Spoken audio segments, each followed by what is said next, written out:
Yan ang sigaw ni Lily nang makita niyang may ibang babaeng kasama ang fiancé niyang si Neo sa kama nila.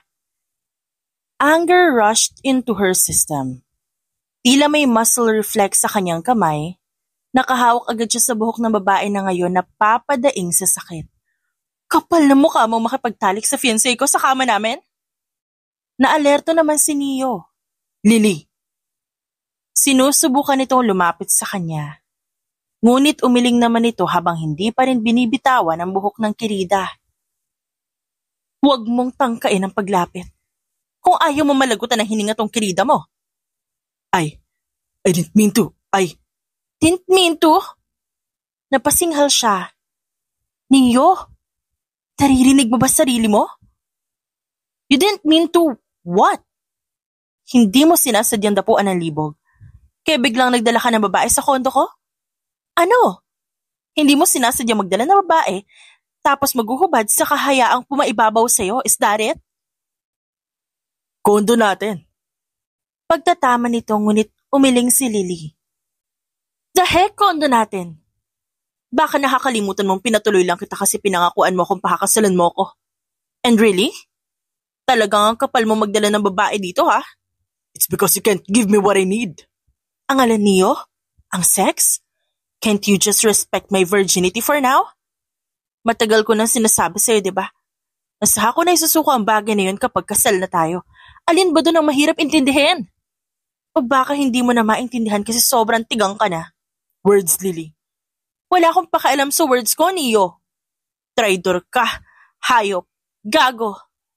I trusted you sa rason mong hindi ka makakasama kasi sumama yung pakiramdam mo pero ano? Ayos na ba ngayon? Nagumiling sa ibabaw mong babaeng to? Mas hinigpitan ni Lily ang kapit sa buhok ng babae. At ito naman ang sunod niyang tinanong. Ano? Sabihin mo sa akin, masarap ba tong gagong to, ha? Nasatisfy ka ba? Kasi ako naman yung mahihiya kapag hindi. Ang lakas ng mga putang inang ungol nyo. Sorry. Umiiyak na ang babae. Hindi ko alam na may fiancé pala siya. He asked me to come over kasi mag-isa lang siya. Pagbunyag nito sa katotohanan, napaawang din naman ang bibig ni Lily. Nasasaktan siya sa nasaksihan at narinig. Tama ba yun, Neo? Init na init ka na ba talaga? Unti-unti niyang binitawan ang buhok ng babae at hinarap ang nobyo. Lily. Isang malakas na sampal ang ginawad niya sa lalaki. Huwag mo ko matawag-tawag na Lily. Hindi dire ako sa'yo. Umalis ka na. Umalis ka ng putang inang kabit mo rito sa kondo ko. Lily, isa! Akmang luluhod pa at magmamakaawa ang lalaki. Nang biglang umalis sa harap nito si Lily. Mabilis na tinungo ng dalaga ang walk-in closet at pinagtatanggal ang nakahanger ng mga damit ni Neo. Halos mabali na ang karamihan nun sa gigil niya. Marami-rami yon. Ngunit nakakaya niya yung buhatin hanggang umabot siya sa labas. Walang pasabing tinapon niya mula sa floor niya mga damit nito. Nasa 19th floor ito.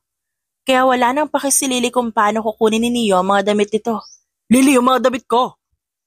Buliyaw ni Neo na sinamaan naman siya ng tingin. Sinabihan kita umalis, hindi ka nakinig. What did you expect? Magpapakamaratir ako sa'yo? If you think I can let this slide, kasi isang pagkakamali mo lang to at kaya mo magbago, pues nagkakamali ka. Even if you try to give me flowery words to ease my mind, mali ka pa din. Pagalit na tumayo ang lalaki at mabilis nagbihis. Ganon din ang babaeng dinala nito.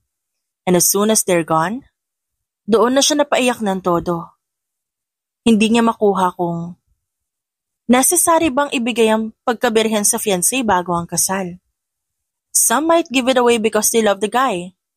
Pero siya, gusto niya munang makasal bago tuluyang ibigay ang hinihingi ng lalaki. Hindi naman mahirap maghintay. Masama rin ang pagiging atat. Kinagabihan nasa bar siya. Masakit ang puso niya. Idadaan niya na lang ito sa pag-inom. She's not alone, as she asked her friend Janice to come over. Grabe, I still can't believe that he cheated. I mean, I have known you two since high school. Pinursige ka rin niya simula noong 2nd taon sa koleyo. Natiis naman din ata niya yun noon. Ani Janice. Sarkastiko namang napatawa si Lily. Natiis? Girl, I don't think na natiis niya. Siguro may palihim siyang kinakama nun para maibsan yung libog niya. Malungkot na napahinga si Janice. Pero nakakalungkot lang talaga. I mean, marami na kayong pinagsamahan. Ilang taon din yun. From childhood friends until lovers, I envy you guys. Napatingin si Lily kay Janice. Matapos niyang inumin ang shot niya. Envy? Girl, you envy us? Kink mo ba ang cheating? Natatawa nitong tanong. What? No, of course not. It's the years kasi of being together. Hindi counted yung cheating. It's rare, you know. But it's not rare to encounter a guy who cheats. Grabe. Pang ilang fiancé ko na ba to? Parang nakatatlod na yata ako. Di ko na alam. Lahat pa nag-cheat. Mapakla ang tawa ni Lily habang nagbubuhos ng panibagong shot sa kauminom. Hindi na nasundan pa ang diskusyon nilang yun ni Janice at sinulit na lang nila ang oras sa alak. Wala na rin silang problema kung sinong susundo sa kanila. Dahil maya-maya darating ang asawa ni Janice na si Kobe upang kunin sila. Ayaw din namang manatili ni Lily sa kondo niya gayong hindi pa nawawala sa isip niya kung paano niya nahanap ang fiancé at ang ibang babae nito na nagtatalik sa kama. She can't believe it. Dalawa sana sila sa dance floor na sasayaw. Ngunit iniwan siya ni Janice saglit para tumungo sa banyo. Hindi naman nakaramdam si Lily ng anumang pagkalungkot. Bagkus, sumayaw siya kasabay sa ritmo ng kanta. She was dancing and smiling until some guy approached her from her back. Habang nagsasayaw sila, maingat lang ang kamay nito na tila ba kahit gaano kasensual ang dating ng sayaw nila, nire-respeto pa rin siya bilang babae. Nagtataka siya kung sino yon, kaya mabilis niya itong hinarap. Isang binatang may katangkaran, na bahagyang kulot ang buhok at may maganda estilo ng pananamit ang sumalubong sa kanya. Nakangiti ito sa kanya na hindi niya ring maiwasang puriin ng ilang beses sa isipan ng lalaki. The guy's face is like a perfect sculpture. Hindi maaaninag masyado ang mukha nito at lahi, pero alam niyang matangos ang ilong nito. Alone? Tanong ng binata sa kanya. Ngumiti naman si Lily saka pinulupot ang kanyang braso sa batok nito. Sabay lapit sa may tenga at bumulong. I'm with a friend. Unfortunately, nasa banyo. Hindi niya yata kayang uminom ng iniinom namin. Mas lumapad ang ngiti ng binata. Ano ba iniinom niyo? Different. Kanina nagpinya colada kami. Tapos jump to Cuervo. Dang. Heavy drinker? No. Actually ngayon lang to. I was heartbroken. That's why I need some breather. Tumango naman din ang binata sa harap niya. Marco. Biglang pagpapakilala nito sabay abot ng kamay sa kanya. Napatingin naman din si Lily sa kamay nito na ilang segundo. This guy is friendly, not bad. Aniya sa isip. Hanggang sa tinanggap niya ang kamay nito at nakipagkamay ng kusa. Lily. Nagngitian sila sa isa't isa. Ngunit saglit lang din na naging tagpo nila nang biglang hatakin ni Janice mula sa braso si Lily. Nagpatianod na lamang siya sa kung saan siya dadalhin ng kaibigan habang hindi inaalis sa mga mata sa binatang nakilala niya. Kinabukasan, kasal na ng kliyente niya. Nasa gilid lamang siya ng altar habang tinatanaw kung nasusunod ba lahat ng plano. Fortunately, nasunod nga. Hours later, the bride arrives. Nang magbukas ang pinto ng simbahan, doon na nagsimulang tumugtog ang instrumento ng isang pamilyar na awitin. Sinundan pa ng isang malamig na boses na mula sa hired singer ng pamilya mula sa bride at groom. Hindi naman siya ikakasal ngunit nasali siya sa paghagulhol. Marahil, masaya siyang nakikitang masaya ang iba. Hindi pa rin talaga siya makapaniwala sa nangyari kahapon. Nahuli niya sa akto ang kanyang ex-boyfriend na ngayon na nagloko. Akala niya yun na talaga. Pero hindi pala. May pasikretong kulurin talaga ang mga lalaking patahitahimik lang at nagpapanggap na tapat. At sa kalagitnaan ng kanyang pag-iyak, nakaramdam siya na para bang may matang nakatitig sa kanya. Hinanap niya yun sa mga taong nasa bench. Ganun na lang ang kanyang bahagyang pagkatigil. Nang makita ang pamilyar na mga mata, maging ang tindig nito. He doesn't look at the bride, nor the scene of the wedding. Diretso lang ito nakatitig sa kanya, kaya napalunok siya. Buong akala ni Lily doon magtatapos ang pagtitig sa kanya. Ngunit nagkamali siya. I didn't know you're the coordinator of this wedding. Sinundan siya ng lalaki. Kundi siya nagkakamali, ang pangalan nito'y Marco. Can you coordinate mine? Napatigil sa paghakbang si Lily. At hinarap ang lalaki. Bahagyang nakataas ang kilay. Bakit? Anong bakit?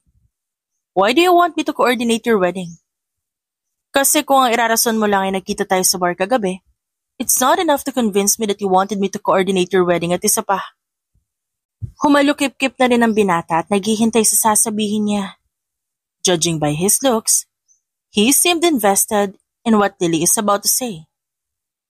Don't you call it cheating? You touched me last night. But we haven't slept together. But that touch was intimate enough, Marco. Umarko ang gilid ng labi ni Marco nang marinig dito ang pangalan mula sa labi ng dalaga. I assume that my touch was unforgettable. That you did not forget my name. Napaawang ang bibig ni Lily. What? Ang assuming mo naman, dyan ka na nga. Mabilis na umalis si Lily sa harap ng lalaki. At sigurado siya na parang nangangamati sa pagkapula ang mukha niya ngayon. Kahit pa man na malakas ang tibok ng puso niya, alam niyang hindi pa rin yung nararapat na mangyari. He touched her. Tapos gusto siyang maging coordinator ng kasal nito? Crazy. Lily! She was talking with her team nang maagaw ang atensyon niya sa bride na tumawag sa kanya. Napangiti siya kaagad dahil sa wakas. Panibagong kliyente na naman ang matagumpay niyang na-coordinate ang kasal. Lumapit ang bride sa kanya sabay yakap ng mahigpit. God! The wedding is so perfect. I can't believe na na-manage mo siya, ha? I mean, not that I don't believe in your manpower, pero girl, I will definitely pitch you to my friends na ikakasal soon. Aside from that, may pinsan ako ikakasal. Maligayang sabi ng bride. Salamat, Catalina. Masaya akong pinili mo yung service ko. And I also can't believe I pulled it off successfully. Of course, no? Pipiliin talaga kita. Dahil yung mga gawa mo ay palagi nasa newsfeed ko sa social media. And gaya ng kwento ko sa iyo noong unang pagtatagpo natin, tsamba ring magpapakasal kami ni Cedric. Oo nga eh. Pero alam mo, aside sa masaya ako maayos ang flow ng kasal mo, masaya rin ako ikinasal ka na. Like, look at that ring. Masayang tinaas ni Catalina ang kamay nitong may singsing. Pareho silang napatili dahil sa saya. At kahit pa man na masaya rin si Lily, hindi pa rin niya mapigilan na malungkot. Oh dear, I am deeply sorry about your heartbreak. I also can't believe that he's still working with your team too. Usal ni Catalina nang makitang napawis saglit ang ngiti niya. Umiling si Lily sabay ngiti ulit. Ano ka ba? That's fine. Di naman ako ganun kapeti para alisin siya. Work is work. Personal feelings are personal feelings. I have to maintain my professionalism kahit na broken ako, no? Napahinga ng malalim si Catalina sa kamuling niyakap si Lily para i-comfort. Ngunit hindi naman gaano maramdaman ni Lily ang comfort na binibigay ni Catalina dahil distracted na naman siya sa mga matang nakatitig sa kanya. Ayaw talaga siyang tantanan. Pinagtaasan niya ng kilay si Marco na nakatayo sa hindi kalayuan mula sa kanila. Ngumisi naman ang binata. Tila wala lang sa kanya ang pagtataray ni Lily. Sumapit ang gabi. Imbitado rin si Lily sa reception maging sa after party.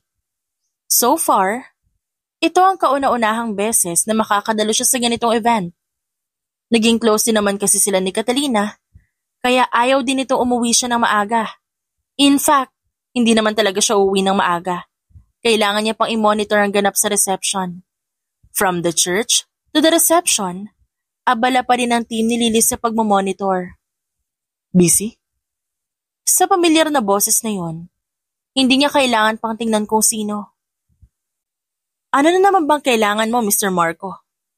Napangisi din si Marco. Namamansin ka pa pala. You're a visitor. Kapag di ako bisita? I don't know. Baka ganun din. Depende sa ugali ng pakikitungo. Natawa si Marco sa sagot niya saka humalukip-kip. Nagangat ng tingin si Lily kasabay ng pagtataray. Ano ba ang kailangan mo at nangungulit ka na naman? Nagtaas ng 2 kamay si Marco. Tila sumusuko. Wow, chill there, woman. Tatanungin ko lang ba kung buo ka ba sa inaalo ko maging coordinator ng kasal ko? Hindi ba awkward? Your hands were on my body last night. Sumasayaw tayo intimately. May diin sa pagkakasabi ni Lily sa intimately na salita dahil totoo naman.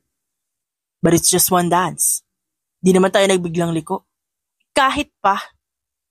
Ilang hakbang ang tinahak ni Lily paalis nang biglang magsalita pa si Marco. Oh, come on. There's nothing wrong with you being the coordinator of my wedding. Wala na akong pake kung ano nangyari kagabi sa dance floor. I just want you to organize whatever I have for my wedding. Akmang magsasalita si Lily nang biglang pumasok sa eksena si Catalina. May dala pang champagne. Oh, you met my cousin already, Lily? Napaawang ang bibig ni Lily sa narinig. What? Pinsan mo ang isang to? Hindi makapaniwala ang tanong niya habang nakaturo kay Marco na ngayon ay nakangisi ng nakakaasar. Gulat naman na ekspresyon ni Catalina dahil may kung anong namagitan sa sandaling yon na hindi nito mabasa. Sa huli, tumango siya para kumpirmahin sa kanya na pinsan nga si Marco. Oo, pinsan ko siya sa father's side. Bakit? Is he bothering you? Patayin ko na siya agad-agad if you want. Automatikong napatingin si Marco sa pinsan. Really? May plano ka talagang patayin ako? Aren't we close enough? Close nga tayo sa isa't isa. Pero kung guguluhin mo si Lily, wala na akong kinikilalang pinsan. Che! Hinatak ni Catalina si Lily sa palapulsuhan para lumayo sa lalaki. Natawa naman agad ang dalawa sa kanilang inasta. Though they did it for fun, nakaramdam pa rin sila ng guilt na dapat hindi nila ginawa yon. So, what is he offering to you? Tanong ni Catalina kay Lily na makaupo na sila. Hindi pa muna sila naglakad-lakad. Umupo lang sila dahil may gusto siyang sabihin kay Lily. He wanted me to be his wedding coordinator. Sagot ni Lily na siya namang tipid ng initian ni Catalina. Ano naman ang sagot mo? Di ko pa alam. I mean, medyo makulit siya. At sikat pa. What? He's a famous bachelor in town. I mean, matunog yung pangalan niya not until he went AWOL right after he lost his almost wife. Agad namang nagtaka si Lily. Almost wife? Tumango ang babae. Yep, I don't know the whole story. Na hindi rin sinabi sa akin ng mga magulang niya kung ano nangyari. Maybe they wanted to keep it private. Nakagat ni Lily ang pangloob niyang bibig sabay tango. Pero ikakasal siya. Ano nangyari pagkatapos? Oh, that. Well, may nakilala siyang ibang babae during his trip sa Paris. Pinay lang din pero with the class. Grabe sa pahabol na with the class. Pasensya pero natawa lang din ako.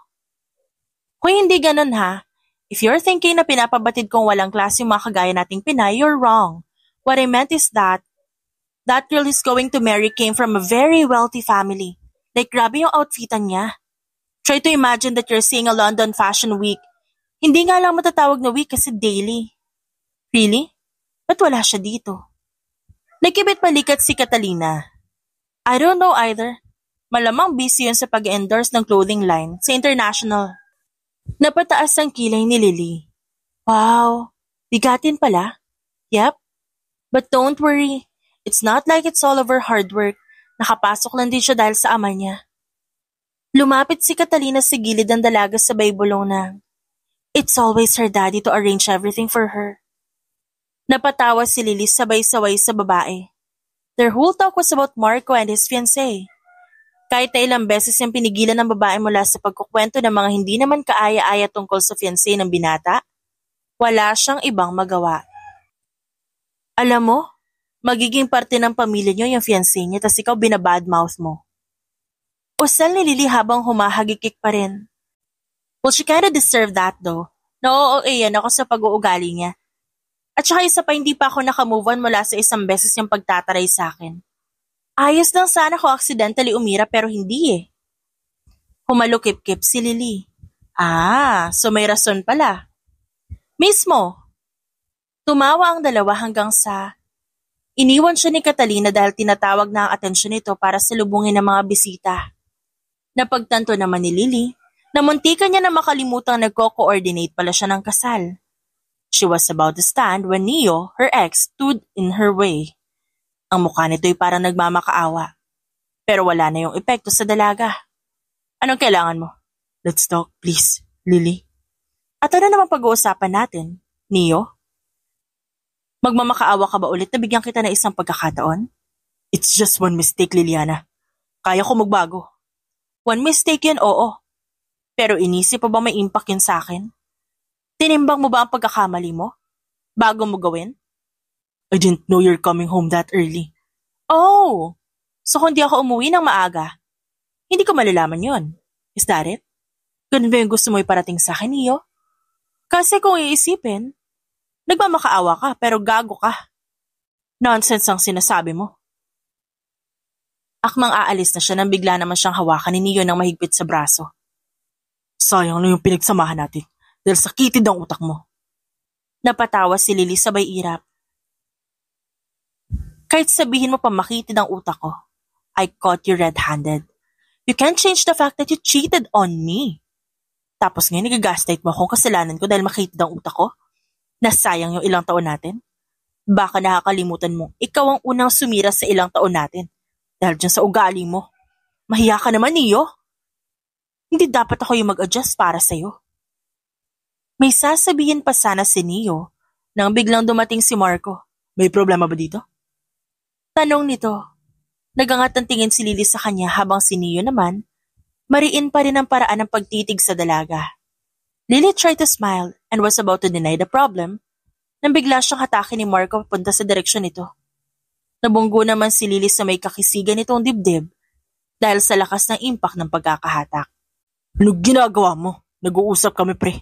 Magbigay ka naman ng respeto. Maangas na sabi ni Neo kay Marco. She's clearly not comfortable with you. Matuto kang basahin ang takbo ng paligid pre. Ikaw ang dapat matuto. Aagawin sanang muli ni Neo si Lily. Ngunit hindi nagtagumpay ito dahil mas inilayo ni Marco ang babae. Nag-uusap kami sabi. Tila hindi na pinakinggan ni Marco si Neo. Basta na lang silang umalis ni Lily na siya naman ding nagpatianod. For her, it might be the best idea to let Marco run his mind.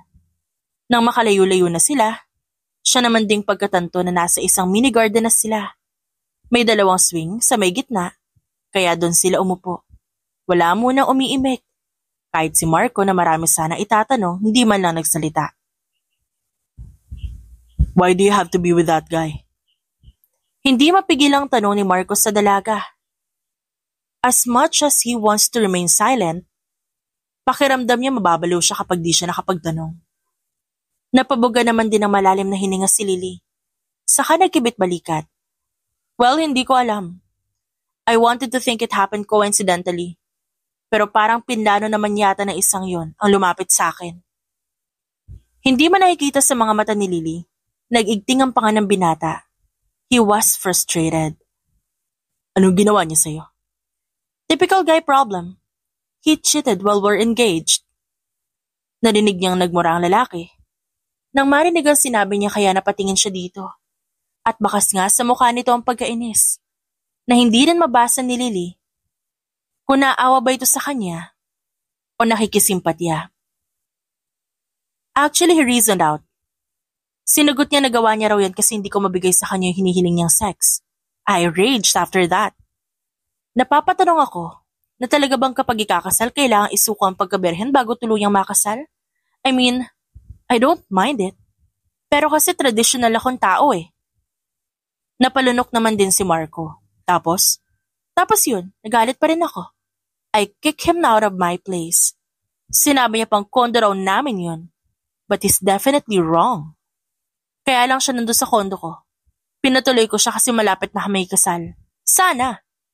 Pero nagloko. A smile crept into Marco's lips after. Good for him. I couldn't agree more. Tumango naman din si Lily. Pareho silang natawa pagkatapos. At that moment, tila gumaan ang dibdib ni Lily na parang nabunutan siya ng tinik. Thank you. Kauna-unahang beses itong naikwento ko sa taong di ko naman kilala. I mean, nagkakilala tayo sa club. Pero hindi naman kabuuan yung naikwento. It's just, we only exchange names. No problem with me. Napatitig sila sa isa't isa. Their eyes were filled with nothing but new hope. Unti-unting naglalapit ang kanilang muka. Sa sandaling yun hanggang sa tuluyan nilang maramdaman ang paghinga ng bawat isa. And just like that, Lily controlled herself. Mabilis siyang lumayo sa lalaki. She sarcastically laughed. Hindi pwede. Ikakasal ka.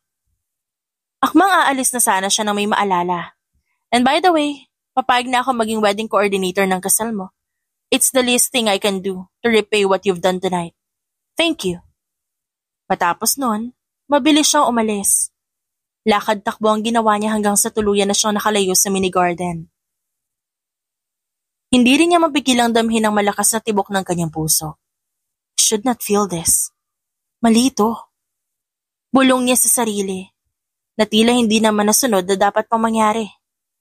Dahil sa buong durasyon ng pagmumonitor niya, nararamdaman niyang para siyang lutang na walang ibang iniisip kundi yun pa rin.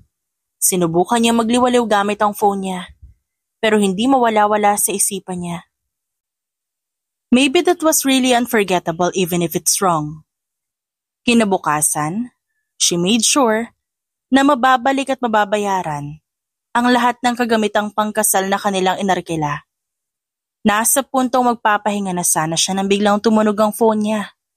Hudyat na may nag-text. It came from an unknown number. Kaya napilitan siyang buksan ito ng tuluyan. Meet me at this location. Basa niya sa mensahe.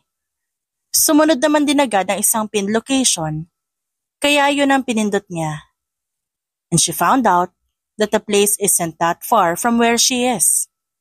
Kilala niya kung sino nagpadala nun. Pumara siya ng taxi para mapabilis ang pagpunta niya sa lugar. At nang makarating siya, akala niya, nasa loob ng binata ngunit nasa labas pala. Tila naghihintay sa kanya. Kala ko ba nasa loob ka? Yan ang tanong ni Lily na makalapit ito. Well, I chose to wait for you. Para sabay na lang tayo pumasok. Tagal mong dumating. Reklamo nito na pinagtaasan naman ang kilay ni Lily. At sino nagsabi sa'yong hintayin mo ako sa labas? Wala. Wala naman pala eh.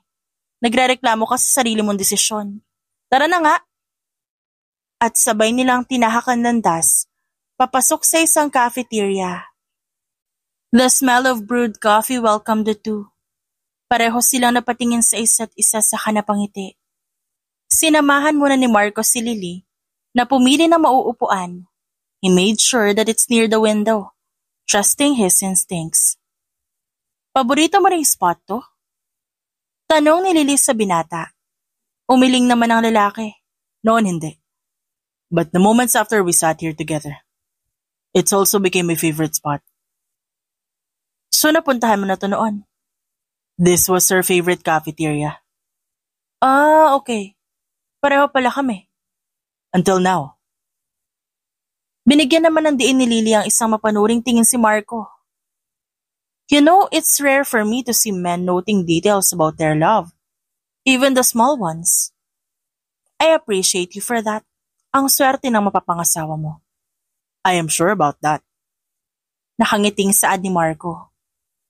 Hanggang sa pansamantalang iniwan ni Marco ang dalaga sa spot upang umorder. Si Lily na may nakatingin sa paligid. It's her second time coming in here. Dahil nung na-discharge siya sa ospital noon, dito siya bumili ng kape. She was admiring every corner nang biglang kumirot ang ulo niya. Dahilan? Kaya mariin siyang napapikit sa sakit. She then found some familiar figure. Ngunit hindi naman niya makita ang pagmumukha nito. But then, she heard him calling her name. And that's when she heard the familiar voice. Lily! Lily! Yan ang tawag ni Marco na ngayon ay may bakas ng pag-aalala sa mukha nito. Ang kamay nito ang tumulong para bumalik siya sa kanyang wisyo. Her breathing was fast. But when Marco offered her a glass of water, tuluyan na siyang kumalma. Ano nangyari sa'yo? Napalunok naman si Lily. Hindi niya alam kung paano sasagutin ang binata. Na hindi niya makuha kung ang boses ba ng kaharap niya ay kagaya ng na-visualize niya nung sumasakit ang ulo niya. O talagang narinig niya lang na makabalik siya sa wisyo. She can't find the answer between those two. Kaya umiling na lang siya at ngumiti. Wala yun, baka dahil lang sa puyat. Palusot ng dalaga sabay higop sa in-order ng binata sa kanya na hot choco. Alam niyang hindi yan basta dahil sa puyat. Gayong naaalala niya ang sinabi ng doktor sa kanya na hindi magtatagal babalik din ang alaalang nawala sa kanyang isipan. It's been months since then. Ang relasyon ni Lily at Marco tila lumaki habang nagsasama sila sa pagpaplano para sa kasal nito. Abala si Lily sa pag-check ng mga nasa loob ng simbahan nang maramdaman niyang nakamasid na naman sa kanya ang mga mata ng binata. She took her eyes off the papers. Hinarap niya ang lalaki at pinagtaasan ng kilay sabay titig sa mata. Ano na naman? Kanina ko pa nararamdaman niya mata mo Reklamo niya sabay irap. Saglit siyang sumandal sa upuan habang hinihintay ang sagot ng lalaki. Ang ganda mo pala kapag tinititigan ka na matagal. O baka lumalabo lang tumata ko. Pagbibiro ng binata na nagpasinghal naman sa kanya. Kaya mabilis niyang hinubad ang sandal at binato kay Marco. Sama na ugali mo. Joke lang, ito naman di mabiro. Talagang maganda ka kahit saan banda. Huwag kang mag-joke ng ganyan, ikakasal ka na, baka ma-fall ako bigla. Pagbibiro ni Lily. Ngunit hindi naman niya kinaya ang sunod na sinagot ng lalaki. Di ma-fall ka. At sa puntong yon, hindi na malaman ni Liliana kung tama pa bang panatilihin ang mga mata sa isa't isa. One thing she did next, she avoided his gaze. Sa sandaling yon, wala na siya ibang nararamdaman kundi ang pagkailang. Yet time flies so fast. Ngunit naroon pa rin ang utak niya sa partikular na sandali. Hindi niya dapat yun iisipin. Pero malibang hindi maalis-alis sa isip niya ang tagpo nilang yon. Lily, inuman sesh, sama ka? Pag-aalok sa kanya ng isang staff ng team niya. Something in her mind immediately accepted the thought of it. Kaya mabilis siyang tumango. Sure. Siguro makakatulong yun para maalis sa isip niya ang lalaki. But her decision might also be her own hell. Sir Marco, sama ka rin Ikaw yung babangka ng inuman. Dinig niyang alok pa ng isang staff ng team niya sa binata. Nakarating sila sa samgyupsalan na siyang pwede ring lugar ng inuman. Nagkakasundo ang lahat na kakain muna ng hapunan bago mag-inuman. And Lily prayed to heavens na sana hindi na makahabol si Marco at magkaroon sana na ibang gagawin. Hindi rin naman kasi ito sumabay papunta sa samgyupsalan. Ngunit sinabihan naman kung saan. Ma'am Lily, grabe mga mata niyo Sino ba hinahanap niyo? Wala pa po si Sir Marco. Natatawang pangaasar ng staff niyang si Leia. Agad namang nagulat si Lily sa narinig sabay lingon dito. What? Hindi no? I was just checking the place. Ang ganda rin pala ng ambiance dito. Sus, palusot pa more. Alam ko na yung ganyang linyahan, Miss Lily. Pero di ba mahirap magkaganyan? Alam din natin ikakasalan si Sir. Tila parang naiipit sa sitwasyon si Lily. Ba't kayo ganyan mag-isip? It's not like may gusto ako kay Marco. Gaya ng mga nagdaan sa atin, walang ibang relasyon sa pagitan namin ni Marco. Client and coordinator relationship lang. Talaga ba? Oo. Wala nang iba. At yung mga haka-haka nyo baka dahil dyan mawalan tayo ng kliyente. Ouch! Sakit pa ganyan kapag narinigin ni Sir Marco. Bakit naman? Kasi miss, iba yung paraan ng pagtitig niya sa'yo. Para isipin nating wedding coordinator at kliyente lang kayong dalawa. Alam naman din natin na hindi pa tuluyang kasal si Sir Marco. At wala pa nga tayong idea kung sino yung bride. There's a chance he might call the wedding off before it could happen. Nope, walang chance na mangyari yan. The wedding must go on, no? At saka mangilabot kayo sa pinagsasabi nyo. Hindi ako ganong tao. Pero paano nga kung di kakasal sa Sir Marco? Napaisip naman din si Lily. Hindi kailanman pumasok sa isipan niya ang ganong bagay. Even if being with Marco, hindi pumasok sa isipan niya kung siguro hindi ikakasal si Marco. May tsansa siyang ibahagi kung ano nasa damdamin niya. Muling umiling si Lily. Tiyak na ang sagot niyang, hindi pa rin. I always see Marco as someone who's my friend. Why risk friendship for love? At bago pa man makasagot ang staff niya, unti-unting pagkawala ng kanyang ngisi, a familiar voice suddenly entered the scene. Kasi baka may mapapala. Hindi agad nakagalaw si Lily. Wala rin sa isip niya ang lumingon. Napalunok na lamang siya dahil sa kaba. Sir Marco! Hiyaw ng mga lalaking staff ni Lily na makita ang lalaki na kararating lang. Nakipag-apir pa ang mga ito at tila masaya sa pagdating nito. Habang ang mga kababaihan naman napapatingin na lang kay Lily. They all knew how awkward it was for her. Talagang yung topic pa na yon ang bumungad sa pagdating ng binata. Nandito na ang bangka! Magiliw na sigaw ni Kenneth, ang binatang staff ni Lily. Kinakabahan talaga kami, baka di ko dumating. Baka kami pababangka sa inuman. Kaagad namang sinaway na nakararami si Kenneth, sila pa ang nakakaramdam ng hiya kesa dito. Sir, pasensya ka na talaga kay Kenneth. Ganyan talaga kapag unang beses iinom. Biro ni Lani, isang kasamahan din sa team ni Lily.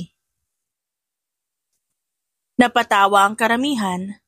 They all knew everyone was joking at hindi naman nila yon tinitake seriously. Hanggang sa nagpatuloy na sa pagkain ng hapunan ng lahat. Ngunit hindi mapirme ang isip ni Lily. Kahit nasa sariling pagkain siya nakatingin, ramdam pa rin niya ang nasa kanya ang mata ni Marco. Napapikit siya at taimtim na pinagdasal na sana. Sa muling pagbukas ng mata niya, hindi niya na maramdaman ang pagtitig dito sa kanya. Ngunit nang imulat niya ang mga mata, alam niyang hindi natupad ang pinagdasal niya. Mata sa mata, nagkatitigan sila. Oh, shot! Shot! Sigaw ni Kenneth nang mabuksan ang unang bote ng inumin. Saka lang naputol ang titigan ng isa't isa. Kasabay ng pagtambol ni Kenneth sa mesa dahil sa pagkasabik na malasing. Siya ring mabilis sa pagdaguntong ng puso ni Lily. Napahawak siya sa sariling dibdib. Saka biglang tumayo at umalis sa mesa. Malamig ang gabi, ngunit hindi niya yun inintindi. Ang tanging iniisip niya lamang kung paano alisin sa puso at isip ang tagpo kanina. Na hindi pa nga rin niya alam kung bakit. Nasasabi ng isip niyang pamilyar ang lalaki. Na para ba nagkita na sila noon, bago pa sila magkita sa kasal, ng naunang kliyente bago ang binata. Hindi niya masyadong naalala ang nakaraan na mismong pagpunta sa doktor niya, wala pa ring saysay. At bago pa man niya malaman na hindi siya nag-iisa sa labas, narinig niya ang boses nito. What happened? Tanong ni Marco. Sinusubukang lumapit ngunit tumalayo naman si Lily. Please, wag kang lumapit. Bakit? Hindi ko alam. Huminga siya ng malalim. Ganon din ang ginawa ng lalaki. Mabilis itong hinubad ang coat. Here. At least wear this para hindi ka lamigin. Ayaw niya sana itong tanggapin. Ngunit may punto naman ang binata. Bago pa man siya magkasakit sa lamig, kinuha niya ang coat nito at sinuot. Salamat. Ani Lily saka humalukip-kip. By the way, pwede ba ako magtanong? Sure. Have we met before? Like before yung nagkita tayo sa bar? Before sa kasal ng pinsan mo? It felt like I had known you way before it. Lumabas ang gulat na ekspresyon ng lalaki. Bakit? Ayaw ko masira yung relasyon mo ha, sa kung sino man ang girlfriend mo. I know that you're engaged. Pero hindi ko lang din kasi maiwasang tanungin ng sarili ko kung nagkakilala na ba tayo. Or like, are you a part of my forgotten memories? Kasi sabi ng pamilya ko, I got into an accident, fell into a coma, then woke up with limited memories to remember. Hindi naman kaagad nakapagsalita si Marco. Gulat pa rin sa sinabi ng dalagang pamilyar siya rito. Napalunok siya sa kayumuko. Kaya gano'n na lang talaga yung pagdagundo ng puso ko kada mararamdaman ko nakatitig ka sa akin. I mean, ayoko masamain. Pero kasi, sobrang pamilyar talaga yung itsura mo, yung tindig mo, mata mo, pati boses mo. Na nagigising na lang ako sa gulat. Minsan, luhaan, dahil naririnig ko yung boses mo. Sa totoo lang, hindi ko alam kung sino ka. Naguguluhan ako. We just met at my cousin's wedding. Or at the bar. That's it. Baka ibang tao yung sinasabi mo. Hindi naman din limitado sa mundo ang pagkakapareho ng tindig, mata at boses. I'm not the man you're talking about. And just like that, he left first. Hindi naman agad mabasa ni Lily kung ba't ganun ang inakto ng lalaki. He sounded defensive. So unlike him, ayaw niya rin naman pangunahan na baka may tinatago ito. The day of Marco's wedding came fast. Bilib na nga ang dalaga na talaga mabilis ang paglipas ng oras noon kaysa ngayon. Hindi pa niya nakikita ang bride, ngunit ang sabi sa kanya ay nasa kwarto na raw ito kung saan ito nagbibihis. May mga assigned teams naman siya para bantayan ang bride at i-assist, habang siya'y nasa simbahan upang tignan kung kumpleto na ba ang mga guest. Handa na ang lahat ng tumugtog na ang piano. Masaya siyang maayos ang flow. Nasa gilid siya ng altar na makita niya naglalakad na si Marco papasok. In that moment, she can't help herself but feel her heart beating so fast. She cannot take her eyes off of him. Even though it's supposed to be awkward for her now that Marco's eyes are on her. Ngunit nag-iwas lang din siya ng tingin na marating nito ang altar. Sumara muli ang pinto. Agad niyang tinawagan ng team niya na siyang assigned upang i-assist ang bride. Ngunit bago pa man siya makapagtanong kung nasa ng bride, nagulat na siya sa balitang sumunod. Miss Lily, emergency! Ha? Bakit? Wala yung bride sa kwarto niya. Pinaghahanap na po namin pero wala, kahit yung sasakyang pangkasal, wala. Nanuyo ang lalamunan ni Lily sa nabalitaan. No, it can't be. Mukhang ito ang unang kasal na inorganize niya na may angel ng groom. Please contact the driver. Hindi pwede to. Ayun nga rin po ang problema. Hindi sumasagot ang driver. Napapikit naman si Lily. Samot-saring emosyon ang naramdaman niya sa mga sandaling yon. Hindi niya malaman kung paano na ito ngayon. Lumapit naman sa kanya ang staff niyang kanina'y nasa pintuan. Miss Lily, nasa na raw po ang bride? Parang double time na. Kung di pa makakarating ngayon, andyan na yung pare.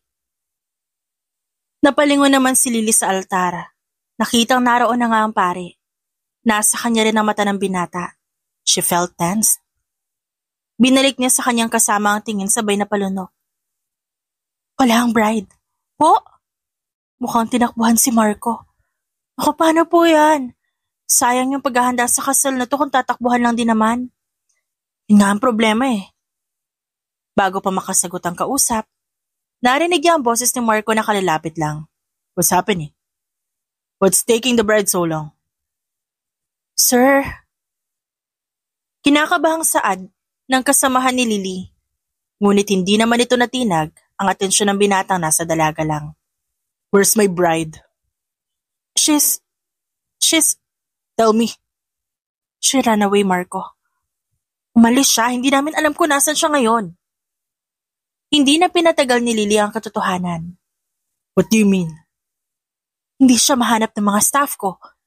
Niwala na rin yung sasakyang pangkasal. So anong plano niyo? Hindi namin alam. Be the bride. Tila nahinto ang paghinga ni Lily nang marinig niya ang sinabi ni Marco. Ano? I said, be the bride. Ayoko mapahiya. At ayaw niyo rin naman siguro yon. Hindi lang ako mapapahiya kundi kayo rin. Abay, bakit?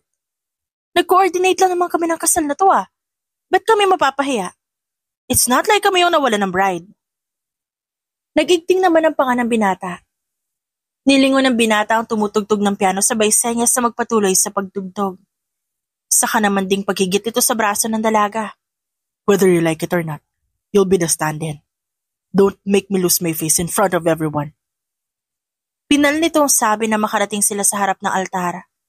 Hindi naman agad nakaangal si Lily gayong mabilis na sinenyasan ng binata ang pare na umpisahan na. She looked at the crowd at nakita niya kung gaano kaseryoso ang mukha nila. Some faces discreetly says they're not expecting this. Ang iba na may parang walang pake. At nang dumating na ang sandaling magpapalitan sila ng vows, it became a nightmare for Lily. Gusto makasal ni Lily ngunit hindi sa ganitong paraan. She dreamt of a great wedding with her great love. Hindi sa binatang nasa harap niya. At ngayon kinakailangan magbitaw sila ng vows, wala ni isang salitang pumasok sa isip niya. Nginitian siya ni Marco ngunit bago ito lumapit sa gilid ng tenga niya, may binulong ito. It doesn't have to be sincere. Sabihin mo lang kung anong gusto mo sabihin, kahit pagpapanggap lang. Some find it romantic, but in her state it wasn't. Huminga ng malalim si Lily. Wala siyang idea kung paano simulan ang vows niya. For once, she thought about saying that in front of Neo, her ex-fiancé, na siya rin kasamahan nila sa simbahan ngayon. Liliana Panganiban swore to be a good lawful wife to Marco Constantino. Nauutal pa niyang saad, muli siyang napalunok. This is unexpected. In sickness and in health, for richer or for poorer, I will vow to love you endlessly. Sinusubukan ni Lily nang umiti kahit pilit. And at that moment, she found out how great pretender Marco was.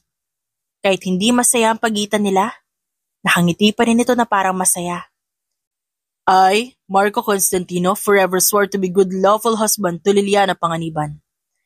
Hindi man ako perpektong tao, susubukan ko maging isa para sa magiging asawa ko. In sickness and in health, for richer or for poorer, I will never not love you. Matapos yun, may sinabi ang paring ngunit wala nang pumapasok sa isip ni Lily.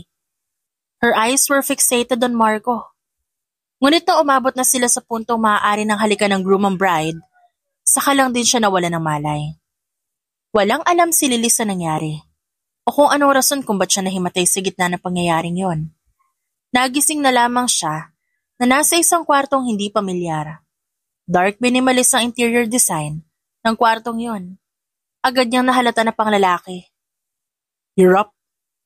Napalingon siya sa pinagmula ng boses na yon at nahanap si Marco na nakaupo. Ilang pagitan ang layo mula sa kanya. Nariyan ang mga matang mariin na nakatitig sa kanya. What happened? Hinimatay ka. Bakit? Nagkibit-balikat naman yung lalaki. Yung kasal? Kasal na tayo bago kita halikan. I didn't mean to faint. Hindi ko rin alam kung bakit.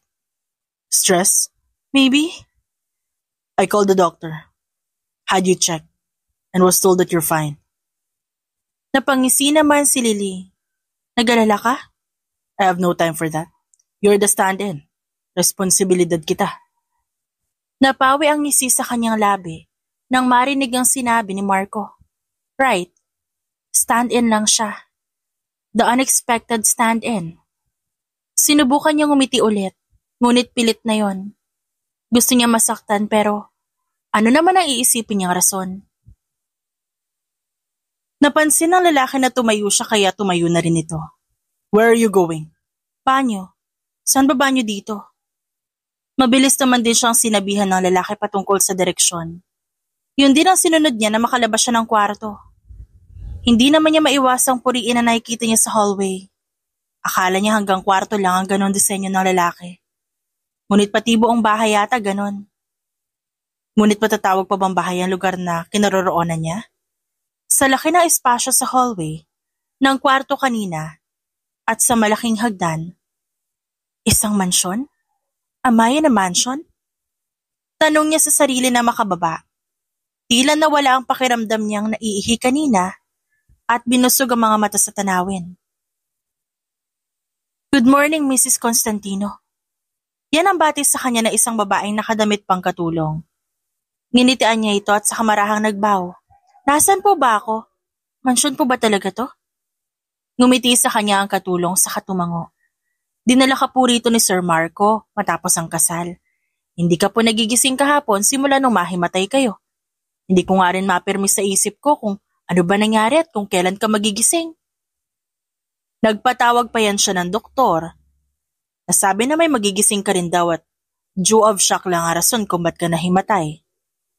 Napatango naman si Lily. At ang kaninang inakala niyang nawala, Siya namang nanumbalik kaya mabilis siya nagtanong kung saan ba ang banyo. Sinabihan naman siya nito sa kasinamahan. At nagpapasalamat naman siya sa Diyos dahil hindi naging harsh sa kanya ang katulong. At nang matapos siyang umihi, hindi na siya muling bumalik pa sa kwarto at nagliwaliw na lang sa baba. May nakita siyang isang pinto, kaya yun ang binuksan niya.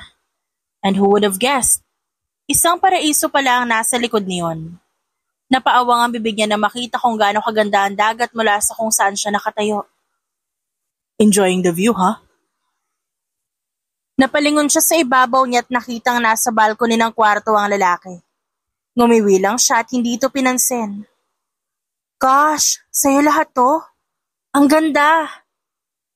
It's supposed to be mine and my wife's, kaso wala siya. Sayang nga hindi niya nakita ang lugar na to. Did you like it? Sinong hihindi ang ganda nga ng lugar. Sa araw na yon walang ibang ginawa si Lily at Marco kundi mag-ikot muna sa mansyon.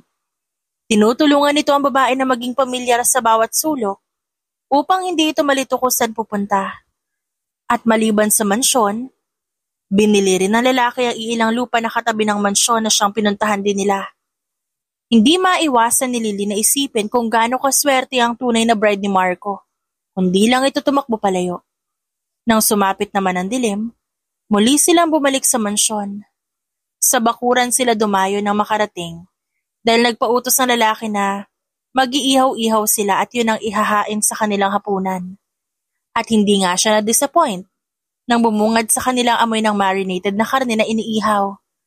Agad naman siyang natakam. Magandang gabi, sir, ma'am. Bati sa kanila ng katulong. Tumangulang ang lalaki habang sumagot naman si Lily ng kaparehong pagbate. Saka umupo na sa pangdalawahang upuan. Ang laki pala talaga ng bahay na to, no? I mean, not just the house, pero pati na rin ang mga lupang binili mo na katabi nito. Talagang ibibigay mo lahat to para sa mahal mo? Of course, I did it for love, obviously. Matagal ko na rin to pinaghahandaan. Naghihintay lang ako makasal at makasama ang babaeng hinihintay ko. Sa sagot na yun ng lalaki, tila hindi malaman ni Lily kung ano isasagot o kung dapat pa ba siyang sumagot. Wala siyang karapatang masaktan. Isa lang naman siyang stand-in. Pero kahit panapawang katotohanan ng sinabi ng lalaki, parang tinutusok na ilang balisong ang kanyang puso. Sa huli natahimik na lang din siya. Nang biglang kumirot ang ulo niya, napapikit siya at namilipit sa sakit. Naalerto naman si Marco. Sinubukan niyang dumilat kahit pa nararamdaman pa niya ang kirot. Bigla na lamang rumihistro sa kanya ang paligid. It was all familiar to her. Maging ang mga matang nasa harap niya. Hindi pa niya lubos maalala kung bakit pamilyar. But then, she knew that she hasn't visited this place yet. Mabilis na tumayo si Lily, saka lumayo at pumasok sa mansyon. It might be disrespectful pero kailangan niyang ayusin ang sarili. At sa mga bawat takbang papasok sa mansyon, nakikita niya mga alaala na nakaraang hindi niya maisip kung totoo ba o hindi. Napahawak siya sa ulo. Pinipilit bigayin ang isipan para sa sagot kung bakit pamilyar sa kanya ang lahat. Napahinto na lang siya sa isang grand piano. Napaawang ang bibig niya nang makita ang alaalang hindi niya inaasahan. At doon, nakita niya kung sino ang figura, kung bakit pamilyar ang mga mata ng lalaki. Lily.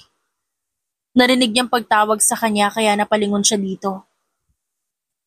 Noong tinanong ba kita, kung nagkita na tayo noon, sinagot mo kung hindi. Pero bakit may mga alaala akong hindi ko alam kung totoo ba o hindi? Marco, nalilito na ako. Kasi yung figurang hindi ko maklaro-klaro sa panaginip at vision ko, it was all yours. It was you. Gusto ko tanungin ang sarili ko kung bakit pero hindi ko magawa. Maluha-luha si Lily nang matapos niyang sabihin yon. Baby, let's talk please. Umiling si Lily. Mabilis niyang tinuro ang piano. That piano. Play it. May pamilyar na tunog ng piano sa isip ko. Tuwing may navivisualize ako. Maging sa tuwing nananaginip ako. Please tulungan mo ko. Wala ko maalala. Napahinga ng malalim si Marco. Sa mabigat na himig sa pagitan nila, hindi malaman-laman kung Kailangan pa bang tumugtog ng piano? But Marco did it. He would play for her. Sa unang pagtugtog ni Marco ng piano, napahagulhol si Lily. Gustong tumigil ni Marco ngunit umiling ang babae. Hudyat na magpatuloy siya sa ginagawa. The melody in her mind was true. Ang alaala sa piano ay totoo. At nang matapos na sa pagtugtog si Marco, doon na lamang din napaluhod ang babae na agad namang dinaluhan ng lalaki. Bakit wala akong maalala? Pamilyar lahat. Totoo ang tugtog ng piano pero bakit? Napatingin siya kay Marco. Naluluha na rin ito. He knew that the frustrations would come soon. Pero hindi sana ngayon. Ngayon pang unang araw nilang mag-asawa. May hindi ka ba sinasabi sa akin, Marco? Please, kahit stand-in lang ako, sabihin mo naman yung totoo. Don't say that. Bakit? Ikaw na rin naman nagsabi na isa lang akong stand-in, diba? So ba't ayaw mo sabihin ko yon? Malamig ang sahig. Sa sofa natin pag-usapan to.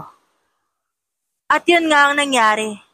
Tumayo sila pareho at nilapitan ng malapit na sofa. Hindi pa rin inaalis ni Lily ang kanyang mata sa lalaki. Ganon din si Marco sa kanya. Would you believe that this is not a coincidence? Umiling ang babae. Would you believe that you're just a stand-in? Doon siya tumango. Mapaklang ngumiti si Marco. Maybe that's what you've been thinking since the wedding. The bride didn't happen. I planned all of these. Napaawang ang bibig niya. What do you mean? I know it's too early to say, to reveal that I really have no bride, and my intention was marrying you. Mali yung sinabi ko mapapahiya ako, at ang team mo kapag naiwan ako mag-isa. Napaisip din naman si Lily. Kaya pala ganon ang pagngiti ng lalaki nung magpalitan sila ng vows. Tapos, you're not foreign to me at all, Lily. We knew each other. Ngunit hindi lang tayo nagtagpong muli sa rason na hindi ka pinapalapit ng mga magulang mo sa akin. Kumunot ang noon ni Lily sa nalaman. Naaksidente ka. Nabangga ang sasakyan at nakoma. Na siyang paggising mo hindi mo na maalala lahat. I was hurt that you forgot about me. Hindi ko malaman-laman kung anong gagawin nang malaman ko yon. Off limits ka kaya hindi kita makita. Pero simula na ma-discharge ka, sinundan na kita. Masaya ako na kahit hindi mo naalala ang paborito mong cafe, doon pa rin ang punta mo. Nung tinanong mo sa akin kung paborito ko ba yung lugar tapos sinagot kitang hindi. Dahil ang lugar na yon paborito ng babaeng mahal ko at ikaw yon, Lily. God knows I badly want to tell you the truth but it's too soon. Ayaw kong biglain ka at ang lugar na ito. Ito yung lugar kung saan natin pinagsaluhan ng pagmamahalan natin bago mo ako makalimutan. Bago mo malimot ang lahat. I was supposed to sell this lot the moment you're in a coma. Pero hindi ko magawa. I've blamed myself a lot. Pero hindi ako nawalan ng pag-asa. Sinabi kong darating ang panahong maaalala mo muli lahat. Nauuwi ka sa akin. Marahang inilapit ng lalaki ang kanyang muka kay Lily. He wanted to kiss her. Pero hindi niya alam kung tama bang gawin yon. Baby, you're not a stand-in. That's what you've been thinking since the scene at the altar happened. Wala akong ibang ikukonsidera na asawa kundi ikaw lang. Hindi na malaman ni Lily kung anong dapat niyang maramdaman. Akmang magsasalita na sana siya nang biglang narinig niya ang boses ng kanyang ina. Ilabas mo si Lily, Marco! Hayop ka! Mabilis naman sila napatingin sa isa't isa at doon tuluyang lumabas. Doon nga nila nakitang pareho ang hinihingal na ina ni Lily, kasama ang ama nito at mga kapatid niya. Ma? Binalaan na kita, Marco. Hindi mo na pinakasalan si Elsie, papatusin mo pa si Lily? Wala ka na ba talagang hiya? Napalingon naman si Lily sa kapatid niyang si Elsie, na walang ibang ginawa kundi yumuko na lang. Hindi ko mahal si Elsie pero siya ang pilit yung pinapakasal sa akin. Si Lily ang mahal ko at siya dapat ang pakakasalan ko. Ngunit dahil sa kagustuhan niyo ipilit ako sa nakatatanda niyang kapatid, na-aksidente siya sa isiping hindi ko siya mahal. Isang suntok ang kumawala dahilan ng pagtagilid ng mukha ni Marco. Nag-igting ang panga nito. Huwag naakala niyo, hindi pa niya naaalala ang nakaraan namin, nagkakamali kayo. Napatingin ang mga magulang ni Lily sa kanya. Totoo ba, anak? Napalunok si Lily sa katumango. This place made me remember what's forgotten. Naalala ko si Marco, Ma. He made sure that I will remember everything about us. Naalala ko kung paano kami masaya sa lugar na to. Hindi ko man maalala yung sandaling gusto niya ipakasal si Marco kay ate. Ngunit naalala ko ang masasaya naming alaala. And look, we're married. Bahagyang tinaas ni Lilia ang kamay. Pinakita ko nasa ng singsing. Kung kanina hindi sigurado si Lily sa isiping, kasal na nga siya. At ang totoong bride ay siya. Ngayon sigurado na siya. Nawala ang pagdududa sa kanyang isipan. Saka ibinunyag sa lalaki at sa pamilya niyang naaalala niya na lahat. At hindi lang siya basta stand-in. Marco. Pagtawag ng kanyang ina sa lalaki. Alam ko pong mali yung nagawa ko sa inyo. Ngunit tama yung desisyon ko, hindi ko pakasalan si Elsie. Si Lily ang nais ng puso ko at wala nang iba. Noon ako umasya para na rin ako namatay. I was a mess those years. Pero nung malaman ko nagising na siya, binago ko ang sarili ko. Kasi gusto ko po na kapag nagkita kami, she will remember me. Ngunit parang namatay lang ako ulit nung hindi niya ako maalala. Pero nagpursige akong kunin ang atensyon niya. If the means of getting her attention is a stage a wedding, gagawin ko lahat para bumalik ulit siya sa akin. Dahil pinangako namin sa isa't isa na kahit anong mangyari, uuwi pa rin kami sa isa't isa. Napangiti si Lily. Marahan siyang bumitiw mula sa kapit ng kanyang ina at mabilis na nilapitan ng lalaki. At siniil ng halik sa harap ng marami. At mula noon, tiniyak na nilang hinding-hindi sila maghihiwalay. Ang tuyo ng vows natin?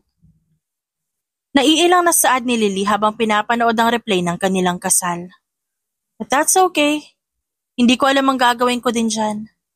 I mean, I became the unexpected stand-in. Kaya hindi ko rin inaasahan ang gagawing vows. Nung sinabi mong ayos lang kahit hindi sincere yung magiging vow ko, doon ako humugot ng lakas. Tumaas ang kilay ni Marco. So hindi talaga sincere yun? At sa mga oras na yon, nag-asaran pa silang dalawa. Ano ba magagawa ko? That was unexpected at hindi ako marunong mag-impromptu. If you want to hear my sincere vows, then let's get remarried. Napaawang ang labi ng lalaki. Talaga? I mean, weddings should be sincere since namamanata tayo sa harap ng Diyos. So I wish to get remarried. Then, let's get remarried now. What? Baka nagmamadali ka? Are you sure about this? Why not? Pwedeng-pwede naman ako magpakasal kahit malaki yung tiyan ko. Kasi diba dala ko yung junior mo? Anang babae habang hinihimas ang malaki niyang tiyan. What if postponed muna? Hintayin natin pagkatapos ng mga anak saka tayo magpakasal. Well, kahit ano. Basta magpakasal tayo ulit. Ngumiti naman si Marco. At hindi niya inasahan na magiging ganito kasaya mga susunod na kabanata ng buhay niya. And just that, hindi malaman ko ano pang gagawin ni Marco para makapagpasalamat ng lubusan sa may kapal. She remembered everything and got married to her first love. Muntikan mang maging trahedya ang nangyari. Ginawan pa rin ang paraan ng tadhana para magkita silang muli. Mas inilapit ni Lily ang katawan sa asawa.